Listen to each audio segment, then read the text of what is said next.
Salut à toutes et à tous.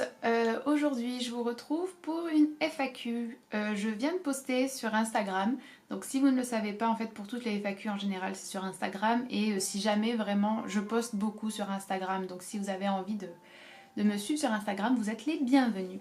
Donc je vous ai dit de me poser, enfin je vous ai dit si jamais vous avez des questions, posez-les moi. Je vais essayer d'y répondre du coup le plus rapidement possible et au plus grand nombre de questions. Alors c'est parti, parce que je sais j'ai des commentaires en dessous de la photo et j'ai aussi des messages perso, donc il faut que je sois un peu plus organisée. Ok, première question, prévois-tu d'organiser des rencontres abonnées? Ce serait sympa de prendre un café pour discuter littérature par exemple. Alors ça c'est une question qui revient assez souvent, beaucoup d'entre vous me demandent de faire un meet-up ou quelque chose du genre. Je suis pas... alors je crois que j'ai déjà répondu un petit peu... Attendez. Je suis pas forcément opposée à l'idée, ce serait quelque chose de très intéressant. En fait, j'aime beaucoup vous rencontrer par exemple dans la rue quand il y a quelqu'un qui vient me voir, ça me fait toujours très plaisir. J'aime beaucoup savoir un petit peu ce que vous faites, qui vous êtes. C'est pour ça que par exemple sur Patreon en général, j'aime bien vous poser des questions et j'adore lire vos réponses. C'est quelque chose que j'aime beaucoup. Par contre, je dois avouer que je me sens pas vraiment à l'aise avec l'idée d'un meet-up.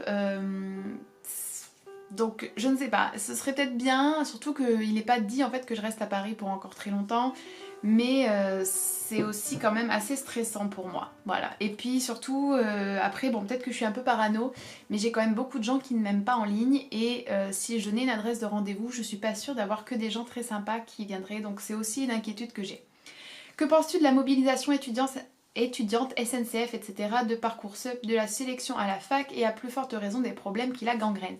Alors qu'est-ce que je pense de la mobilisation étudiante et SNCF? Bon bah je la soutiens entièrement. Qu'est-ce que je pense de la sélection à l'université? Je suis contre la sélection à l'université. En fait je pense que c'est vraiment inutile dans le sens où il y a une sélection en master déjà à l'heure actuelle et à mon sens c'est amplement suffisant. Alors par contre les problèmes oh je vais y arriver. Les problèmes... apparemment non. Les problèmes qui gangrènent la fac... alors je vais être très honnête avec vous, en fait je trouve que la sélection en master n'est pas assez rude ou stricte. Je vais pas rentrer dans des détails, voilà, mais j'ai quand même croisé certaines personnes en L3 et même en M1. Bon, L3 bien sûr il n'y a pas encore eu la sélection, mais ce que je veux dire c'est que même en lettres modernes par exemple, je rencontrais des gens qui me disaient qu'ils avaient pas, enfin je les entendais parce qu'on se parlait pas forcément, mais en gros qui râlaient par exemple d'avoir trop de livres à lire ou de pas avoir lu ce livre, qui faisaient vraiment des dossiers qui étaient quand même assez... voilà, ou qui trouvaient ça pas normal qu'on leur enlève des fautes parce qu'il y avait une mauvaise syntaxe ou beaucoup de fautes d'orthographe. Donc à mon sens, je trouve que tout le monde devrait avoir droit à une entrée pleine et absolue à l'université. Par contre, il me semble qu'en master, il faudrait vraiment qu'il y ait une plus forte sélection, plus au cas par cas, plus rigoureuse, parce qu'après ça pénalise tout le monde étant donné qu'on se retrouve beaucoup à avoir des masters alors qu'on n'a pas tous les mêmes capacités. Et en fait le master c'est un truc très... c'est posé sur un tas de parcours différents, de profils différents, et ça permet pas vraiment, surtout en France avec les systèmes qui sont en place à l'heure actuelle, par exemple pour moi en tant que pour devenir prof, étant donné que le master ne suffit pas et que le master n'est pas une forme de différenciation et d'excellence entre guillemets, on est obligé de passer par des concours tels que la grecque qui sont horribles et qui sont également vraiment pas efficaces à mon sens et pas adaptés au métier de l'enseignement. Donc je pense qu'il faudrait vraiment une refonte de beaucoup de choses et ça passe à mon sens par une sélection beaucoup plus pertinente en master. Comment prépares-tu tes cours? Comment ta manière d'enseigner a-t-elle évolué depuis que tu as commencé? T'es-tu aidé d'ouvrages de pédagogie pour enseigner ou est-ce l'expérience seule qui t'a d'abord guidée? As-tu lu Annie Ernaux? 1000 cœurs sur toi. C'est gentil, je renvoie. Non, je n'ai jamais lu Annie Ernaux et vous êtes plusieurs à m'en avoir parlé, donc dès que l'agrégation est finie, je vais la lire, je m'y engage. Comment je prépare mes cours? En fait, ça dépend vraiment des niveaux que j'ai, tout simplement. C'est vrai que les niveaux qui sont un petit... Alors, je suis prof de français, pour ceux qui ne le savent pas, mais pas français, genre comme vous avez eu au collège ou au lycée, enfin, sauf si vous êtes étranger. J'enseigne le français aux étrangers, donc en tant que langue étrangère. Quand j'ai des niveaux assez bas, débutants, on va dire ça comme ça, c'est très facile de préparer les cours. En fait, il n'y a pas grande préparation au sens contenu et matériel. Par contre, c'est vrai qu'il y a une préparation peut-être plutôt au niveau des activités qu'on peut leur proposer parce qu'avec un vocabulaire, un lexique et une aisance assez réduite, bon, j'accorde avec aisance, c'est pas grave. Bon bah il faut réfléchir à comment on organise en classe. Par contre quand j'ai des niveaux élevés, bah là c'est plus difficile, il faut que je recherche du matériel, il faut que je recherche des vidéos, des audios, des documents écrits, il faut que je les didactise, il faut que je réfléchisse aux questions, il faut préparer les tests également. Donc voilà, je les prépare comme ça, j'ai des thèmes en fait et on suit également un manuel et je rajoute beaucoup de documents externes parce que moi j'aime beaucoup avoir des documents externes. C'est pas le cas de tous les profs mais moi en tout cas je fais comme ça. Et est-ce que j'ai déjà lu des ouvrages de pédagogie? Pas vraiment. Par contre, j'ai eu des cours sur la pédagogie, des réflexions sur la pédagogie quand j'étais en M1. Mais c'est vraiment l'expérience plutôt qui m'a guidée. Mais après, c'est vrai que j'avais déjà effectué une réflexion moi-même sur la pédagogie en amont. C'est-à-dire que je me suis vraiment toujours opposée à cette idée de prof ici et élève là, cette idée de l'autorité, des codes, d'une certaine forme de performance en classe où on doit jouer un rôle de prof. Moi, j'y crois pas du tout à ça. Je sais qu'il y a beaucoup de gens qui sont pas du tout d'accord avec moi et qui disent que si on fait comme ça, on se fait bouffer. Personnellement, j'ai eu des experts. Alors, je prétends pas tout savoir du tout, et je pense que bien évidemment, chaque cours, chaque classe, etc., tout est très différent, mais j'ai quand même eu déjà des ados, des garçons de 15 à 18 qui parlaient presque pas français, qui venaient de pays où l'école, voilà, il y en avait beaucoup qui n'étaient pas allés à l'école, ils avaient beaucoup de problèmes parce que c'était des NIE, donc il y avait quand même un bagage psychologique, et je me suis jamais fait bouffer du tout, donc voilà. Est-ce que tu penses refaire du sport? Qu'envisages-tu après l'agrégation? Est-ce que tu as des séries préférées? Est-ce que je pense refaire du sport? Oui, j'aimerais beaucoup retourner courir. Alors peut-être que si vous ne me suivez pas depuis longtemps, c'est quelque chose que vous ignorez. Mais en fait, il y a une époque, je courais beaucoup. Je courais par exemple 3-4 fois par semaine et j'ai déjà couru par exemple 20 km. Voilà. Et je courais assez vite d'ailleurs. Et je faisais aussi du yoga. Et là, le yoga, j'adorais ça et j'en faisais tous les jours minimum 1 heure. Mais ça, c'était avant, quand j'avais une vie. Donc oui, j'aimerais bien en refaire à un moment donné, mais bon, je sais pas trop. Après l'agrégation, c'est une très bonne question. Alors en fait, là, je ne sais pas si vous savez, mais je suis admissible au CAPES, au CAFEP et à l'agrégation, ce qui fait qu'en fait, je dois aller aux oraux. Si je réussis les oraux des deux, bien évidemment, je prendrai l'agrégation et donc du coup, après, je serai affectée quelque part. Ne parlons pas de ça, c'est un sujet qui fâche. L'affectation au bon vouloir du gouvernement, de l'académie, du rectorat, sans aucune considération de notre vie personnelle, bon, c'est pas grave. Si je réussis que le CAFEP, j'irai au CAFEP. Si je ne réussis aucun des deux, c'est plutôt ça la question. Je veux pas m'avancer trop vite, mais je pense que si je ne réussis ni le CAFEP ni l'agrégation, je suis pas sûre, mais je pense pas rester à Paris. En fait, je sature de beaucoup de choses. Et c'est des trucs personnels dont je ne vais pas forcément parler dans cette vidéo. Peut-être que j'en parlerai même jamais en ligne. Mais si jamais rien ne réussit, je pense que je retenterai le CAFEP et sans doute l'agrégation également en 2019, mais je pense préparer ça seule et pas à Paris et pas travailler à Paris et essayer de vivre grâce aux vidéos. Donc du coup, aller dans une ville qui coûterait beaucoup moins cher, où je pourrais travailler sur internet en tant que prof, mais surtout faire beaucoup plus de vidéos et essayer de gagner assez d'argent pour payer mon loyer, mes factures, tout en préparant les concours pour une année autre. Que penses-tu des Black Blocs? Alors, pour ceux qui ne sauraient pas, c'est ce qu'on appelle, ce que beaucoup appellent des casseurs, ce que les autres appellent les antifas. Alors c'est une question très difficile en fait, c'est une question très intéressante au niveau juste de leur positionnement. Oui, j'ai pas de problème pas de problème particulier, j'ai pas de gros problèmes ou de totale aversion pour l'extrême gauche. Au niveau de la pratique, est-ce que je suis pour ça? Pas forcément. Alors déjà, je suis contre les violences faites sur les personnes. Par contre, est-ce que je suis contre forcément des dégradations sur des symboles ou des bâtiments, etc. Ça dépend des situations. Donc voilà, je vais y répondre comme ça. Comment fais-tu pour avoir le temps de lire autant? Alors, déjà en ce moment je lis pas beaucoup parce que je dois relire mes livres pour l'agrégation encore et encore et encore. Sinon en temps normal c'est juste que je pense déjà que je lis assez rapidement, ce qui doit aider.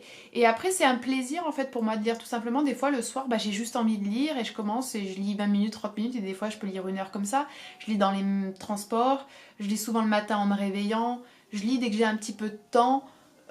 Donc en fait vraiment pour lire je pense que c'est uniquement qu'il faut se dire que c'est quelque chose qui nous plaît plus et qu'on a plus envie de faire que regarder un film ou traîner sur internet honnêtement. Regrettes-tu de ne pas avoir fait de prépa littéraire? Absolument pas. Que penses-tu du fait d'avoir des animaux de compagnie? Il me semble que tu as un chat. Alors je ferai une vidéo sur ça. La personne qui pose la question a une tortue. Alors je n'ai pas vraiment un chat en fait. J'ai eu cette merveilleuse personne qu'est mon chat, enfin mon chat, lorsque j'étais pas végane en fait encore. Chanel, elle a... quel âge elle a?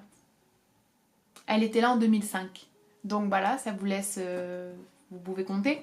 Et à l'heure actuelle, je ne reprendrai pas de chat. À l'heure actuelle, je pense que je pourrais adopter un chien, pourrais adopter des rats par exemple, mais déjà c'est sûr que ce serait uniquement de l'adoption et ce serait de l'adoption de certaines espèces. Par exemple, les chats peuvent pas vraiment être véganes. Les chats ont beaucoup perturbé les écosystèmes dans lesquels ils ont été introduits. Et voilà, en fait, je pense que les chats ne sont pas faits pour être des animaux de compagnie. C'est pas viable si on imagine un monde vegan, à mon sens. T'es-tu déjà intéressée à tout ce qui est surdoué, hypersensibilité? Oui. J'ai déjà parlé du fait de la surdouance. J'en ai parlé dans une autre Q&A d'ailleurs, je crois, donc je vous y renverrai. Hypersensibilité, pareil. Voilà, je n'aime pas toutes ces étiquettes. Je pense que les gens se font des autodiagnostics à gogo. Et qu'on vit dans une société, je l'ai déjà dit, c'est très mal passé, mais bon, je vais le redire de manière ponctuelle et brève. Je pense qu'on vit dans une société où en fait, on baisse constamment, entre guillemets, les attentes, les capacités, les exigences, et ce qui fait que lorsque quelqu'un fait quelque chose qui est à peu près bien, ben on a l'impression que c'est un truc de fou. Donc c'est assez dommage. Qu'est-ce que tu penses du système des prépas en France? Ah, apparemment ça vous... Je ne suis pas pour les prépas, et je ne suis pas pour les écoles privées, enfin écoles privées. Pour les écoles post-bac, je veux dire, privées non plus. Non, pas du tout. Pas du tout, du tout. Coucou Amy, je t'ai déjà envoyé un message privé, mais voilà, je voulais savoir si tu connais la cause kurde et son lien avec le féminisme. Oui, mais alors vraiment de manière assez superficielle, donc si jamais... alors je sais pas si j'ai vu ton message, mais si jamais vous avez des liens, ou si jamais du coup tu as des liens que tu veux partager en barre d'infos avec tout le monde, enfin en commentaire avec tout le monde, ce serait très intéressant. Ma sœur a fait son mémoire en partie sur les Kurdes, donc voilà. Qu'est-ce que tu penses de la castration chimique automatique pour les violeurs? Et vous avez des questions très particulières quand même. Alors j'ai déjà vu des reportages et j'ai déjà lu des études là-dessus et il semblerait que ça ne marche pas sur tous les profils. Donc à voir. Moi je pense pas que ce soit négatif. Enfin je veux dire c'est quand même pas cher payé une castration chimique lorsqu'on a violé. Par contre je pense que c'est pas du tout la solution miracle. C'est pas la solution miracle. Bonjour, pourquoi n'es-tu pas d'accord avec la philosophie existentialiste de Sartre? Question difficile aussi. Alors, il y a des choses que je trouve intéressantes dans l'existentialisme, sartrien en tout cas. Je trouve ça intéressant l'idée d'engager symboliquement, si je me souviens bien, toute l'humanité quand on fait quelque chose du genre... quand vous faites un choix pour vous, en fait, ça veut dire de manière implicite et sous-entendue que vous pensez que c'est le meilleur choix. Et ça, je pense que c'est assez vrai et c'est assez hypocrite. Par exemple, c'est la même chose avec le véganisme. Certains, ils disent « Ah non, moi je suis végane, mais toi tu fais ce que tu veux, y a pas de problème, je pense pas que c'est mieux. » Bah, si tu l'as choisi, c'est que tu penses que c'est mieux de toute manière. Enfin, il y a bien une raison. Donc ça, c'est assez intéressant, c'est... Voilà. Par contre, du fait de mes croyances, en fait, je peux pas être d'accord avec l'idée de Sartre qui a absolument rien quand on vient, qu'on n'a pas du tout de plan ou en tout cas de destinée, c'est pas quelque chose qui me ressemble et je trouve que l'existentialisme c'est quelque chose qui est assez triste, assez vide et ça manque de spiritualité et je suis croyante donc voilà. Que penses-tu du voile? C'est une très bonne question. Honnêtement c'est une très très bonne question. Maintenant je vais pas pouvoir y répondre dans une Q&A très rapide. Je pense que le fait que je porte pas de voile déjà ça doit enfin, ça veut déjà dire quelque chose. Le fait que je refuse absolument de couvrir mon corps alors que je suis croyante, ça veut dire quelque chose. Ça doit vous orienter quand même sur ma position. Après, quand tu parles du voile, je pense qu'on parle juste du hijab. Si on parle juste du hijab, je pense pas que ce soit un problème plus que ça. Je veux dire, les femmes peuvent porter le hijab. Enfin, les femmes peuvent porter, oui, bien sûr, de manière, je vais pas leur interdire, mais je veux dire, je suis pas choquée qu'une femme porte le hijab. Je pense rien quand je vois vraiment une femme porter le hijab.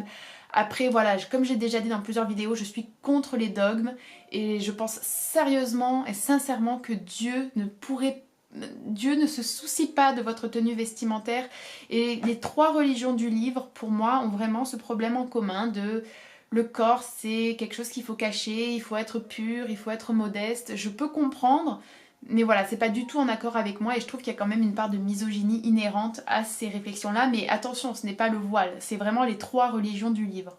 Je tiens à préciser par exemple que les juives également normalement se couvrent la tête avec des perruques, parce qu'elles veulent, enfin pourquoi j'en sais rien, mais par exemple pas forcément un voile, beaucoup de perruques, donc forcément on les voit moins, on en parle moins, mais elles se couvrent. Les orthodoxes se couvrent aussi très souvent avec un voile, etc. Qu'aurais-tu à reprocher au milieu d'extrême gauche à propos du folklore militant? Je sais que tu n'aimes pas le men are trash ou certaines insultes de Twitter. Alors ça c'est une question très intéressante et j'en parlerai sans doute en ligne, oui. Alors je pense pas qu'on puisse réellement dire... Alors je pense que c'est des questions différentes parce que je pense pas que ce soit les personnes d'extrême gauche qui tiennent vraiment ce genre de discours. L'extrême gauche, bon bah il y a une certaine forme de violence qui est pas forcément...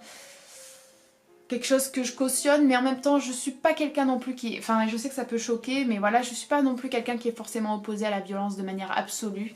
Euh, euh, Après oui, je pense qu'il y a beaucoup aussi de posture dans ce genre de militantisme et c'est pas quelque chose qui me correspond non plus. Pour en revenir du coup à la question sur men are trash et ces choses comme ça, en fait il y a vraiment quelque chose qui me dérange énormément et je le retrouve surtout dans l'antiracisme et surtout en ligne. Il y a une manière de parler et une manière d'insulter et d'être violent et qui ne me correspond pas du tout. Pourtant j'ai fait des vidéos pour dire qu'on pouvait être dans l'émotion, qu'on pouvait être dans une violence, dans une colère, mais pas quelque chose qui tient de la posture, parce que très souvent en fait les gens ils postent genre va manger tes morts ou va déterrer tes morts ou des trucs du genre, ou alors oui men are trash ou je suis misandre dans leur bio. Mais c'est pas, tu vois, sur le moment, sur le coup d'une émotion, quelque chose qui serait personnel et intime et qui serait ton expression à toi d'une colère, c'est vraiment un code adopté en fait et donc ça perd toute légitimité et toute justification qu'on pourrait trouver à quelque chose qui serait dans la violence verbale. Pour moi, c'est pas du tout pertinent, je trouve ça vraiment irrespectueux, surtout que très honnêtement, c'est souvent utilisé mais vraiment pas à propos du tout. Et je sais qu'il y a des gens qui vont me dire en tant que blanche, t'as pas le droit de dire ça. Non, bah très honnêtement non. Par exemple, lorsque une fois sur Twitter, j'ai dit que dans les 3 religions du livre, il y avait cette importance accordée au fait que le corps féminin devait être préservé des regards et qu'on est venu me traiter d'islamophobe et qu'on m'a dit va manger tes morts. Bon, voilà quoi. Tu vois, ça non. Moi, je supporte pas du tout ce genre de choses. Je suis en train de quitter mon cours de philosophie et politique à l'université pour étudier moi-même ce qui m'intéresse au moment. As-tu des recommandations pour le self-learning? Bah déjà tout le monde est différent donc je pense que voilà c'est adapté en fonction de ta personnalité, de ton profil. Je trouve que aussi stupide et aussi cliché que ça puisse paraître, un bon environnement qui te correspond à toi pour travailler c'est essentiel. Je sais que j'ai beaucoup de mal à travailler si je suis vraiment dans un désordre trop important. Bon après je suis quand même désordonnée donc voilà. Il faut se faire pas des listes mais forcément mais se faire un planning en tout cas et ça c'est très important. Je pense que lorsqu'on travaille tout seul on a tendance à se dire oh je pourrais le faire demain, ah ça je pourrais m'organiser. Non, il faut avoir un minimum de rigueur et de discipline. Et après, si vous êtes quelqu'un qui... Alors après, moi, c'est beaucoup lié à mon anxiété, mais si vous pouvez essayer de sortir pour travailler aussi, de ne pas rester toujours chez vous, parce que ça peut devenir très isolant et assez déprimant. Alors, il y a une question sur la Palestine et Israël qui est assez complexe, dont j'y répondrai peut-être une autre fois ou par écrit.